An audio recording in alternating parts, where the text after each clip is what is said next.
Now, I know Bravo 20 is incredibly well documented, but can we talk about that just for a little bit? Sure.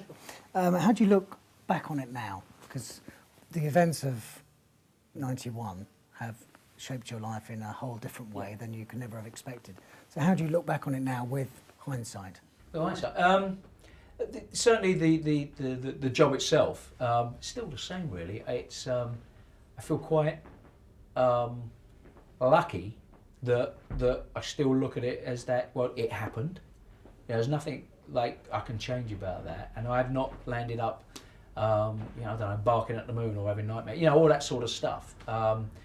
It obviously it changed my life, absolutely changed my life, the opportunity to write Bravo 20.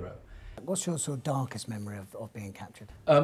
Physically getting captured. The whole point of the if you like, the whole thing tipping over into a negative was being on the border, about 2 k's from the Syrian border, and it was getting to first light. So what I didn't want to do was try and cross the border at first light. So I didn't know what physically it was, whether it was like barbed wire or wall. I didn't know. And so what I didn't want to do is get caught on the wire at first light and trying to get over, because it's only a political border, it's not like a social or an economic border. So just because you're over the other side another 10 metres doesn't mean you're safe. So what I decided to do was stay in Iraq for that day, and then so it gives me all night to get over the border and then crack on to get as further north than as I could, to get away from the Syrian-Iraq border. So it was all right until about 4:30. I had about an hour and a half of light to go, and I was hiding in a drainage culvert with a half-inch steel sort of plate, and so there's vehicles rattling up and down all day. Lots of Iraqis about, all that sort of stuff. And I still don't know. Obviously, I was seen, but there wasn't anything where I thought, well, I was seen. So there was another couple of vehicles that ran over, but this time they stopped. Loads of guys out, sort of firing up in the air, firing into the ditch in the culvert, and it was then that I knew that was captured, and finally getting dragged out of the culvert, and it was still light. And Syria's high ground, so you've got the flat ground, and all of a sudden it's not sheer, but it looks like sheer high ground of Syria, about a K the other side of the border, and I could see it. It's like you could spit it. You're that close. Yeah, it's that close, and that, if you like, the darkest thing. So far, but it's a nightmare. What was the feel like? Where did you feel it? Everywhere really. It was like do you know what? Everything was like sense of failure. Flapping big time. So I didn't know what was going to happen.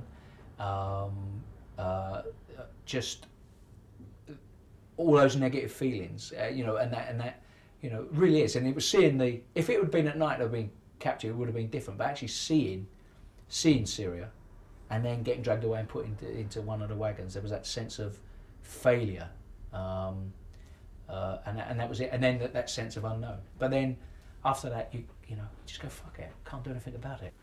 Can you explain what you went through when you were captured? Because you were tortured. Yes. What sort of things actually happened to you, and what actually happened mentally as well as physically? Yeah. I know some of it, but what did you go through mentally? There was, well, certainly mentally, there was the obviously there was the fear of the unknown, and the fear that's manufactured by if you like, the system in an interrogation centre. Because we've got to remember is that the Iraqis were in a good lads club with us during the war with Iran. So a lot of officers were taught by the Brits. They'd been to Sandhurst, all this sort of stuff. So some of the systems you sort of recognised, but it didn't really help. It was the fear of being taken out of the cell, because there was always handcuffed and blindfolded, being taken out of the cell and taken to an interrogation. So obviously they would manufacture that even more by coming down the corridors, hollering and shouting, and then just go past my cell and then go to one of the other members of the patrol. And it was also almost a relief, because it's like, well, you don't want it to happen to him, but you're so glad they haven't come in again.